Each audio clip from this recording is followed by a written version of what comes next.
Saket court के bar association के चुनाव जैसे जैसे नज़दीक आ रहे हैं, ठीक वैसे ही उम्मीदवारों में सरगर्मियां भी बढ़ती जा रही है। बता दें कि 17 सितंबर को साकेत बार एसोसिएशन का चुनाव होना है और लगातार उम्मीदवारों के द्वारा कैंपेनिंग की जा रही है। वहीं इसी क्रम में आज ऑनरेरी सेक्रेटरी पद के लिए चुनाव लड़ रहे रणधीर लाल को समर्थन देने के लिए आज बीजेपी की पूर्व महापौर और संगम बिहार से 3 बार निगम पार्षद रह चुकी सरिता चौधरी साकेत कोर्ट पहुंची और उन्होंने अब अधिवक्ता बनकर लोगों को न्याय दिलाने की बात कही। बता दें कि ऑनरेरी सेक्रेटरी पद के लिए इस बार 9 प्रत्याशी मैदान में हैं और मौजूदा सेक्रेटरी धीर सिंह कसाना एक बार फिर मैदान में है। इसी कड़ी में ऑनरेरी सेक्रेटरी पद के लिए उम्मीदवार रणधीर कुमार लाल ने साकेत कोर्ट में घूम घूम कर वकीलों से समर्थन मांगा, आशीर्वाद के साथ ही वोट देने की अपील की।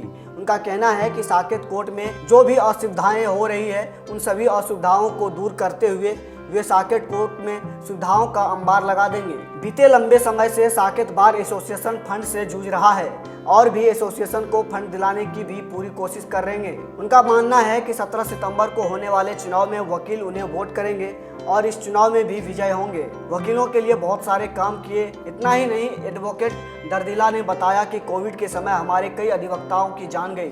सबसे पहला काम, अगर वह जीतते हैं तो जिन जिन वकीलों की जान गई है उनके परिजनों को मुआवजा दिलवाएंगे और उनकी हर संभव मदद करेंगे। इसके अलावा उन्होंने बताया कि आज कोर्ट के अंदर कैंटीन के अलावा कई सारी ऐसी समस्याएं हैं, उनका भी वह पूर्ण रूप से समाधान करेंगे। साकेत बार में 17 तारीख को चुनाव है।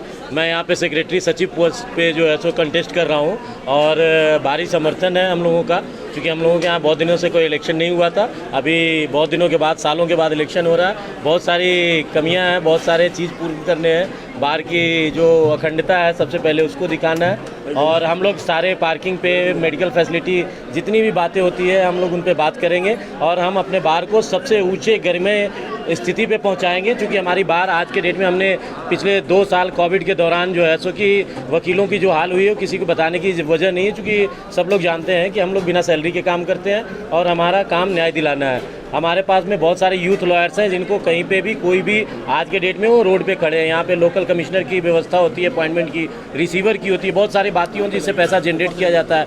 आज तक हमारे कोई भी नेता गवर्नमेंट से 1 रुपये का भी फंड वकीलों के लिए कोविड में जनरेट करा नहीं पाए और मैं आशा करता हूँ कि मैं आने वाले समय में ये सारे काम मैं अच्छे से करूँगा और बार मुझे एक बार मौका देगी। सबका जो है बहुत धन्यवाद करना चाहती हूँ। मैं समाज सेविका रही हूँ, भारतीय जनता पार्टी से जुड़ी हुई हूँ और लगातार समाज के हित के लिए काम करती रही हूँ, आगे भी करती रहूँगी।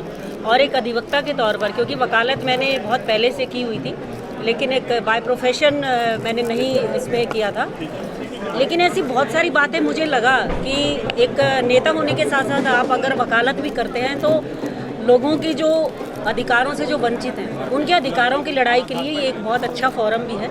इसीलिए मैं यहाँ पर आज खड़ी हुई हूँ और मैं पूरी बार एसोसिएशन का, हमारे चेयरमैन थे अभी राकेश शेरावत जी, उन्होंने मुझे ये बैंड पहनाकर, जब वो बैंड पहना रहे थे मुझे, तो मुझे लग रहा था ये कितनी बड़ी जिम्मेवारी है कि इसको पहनने के बाद लगता है कि कहीं ना कहीं हम अब आवाज़ जो हम लोगों की, जो गरीब हैं, वंचित हैं, महिला हैं, शोषित हैं, उस तबके की आवाज़ को उठाकर और उन्हें पूरा हम न्याय दिलाएं।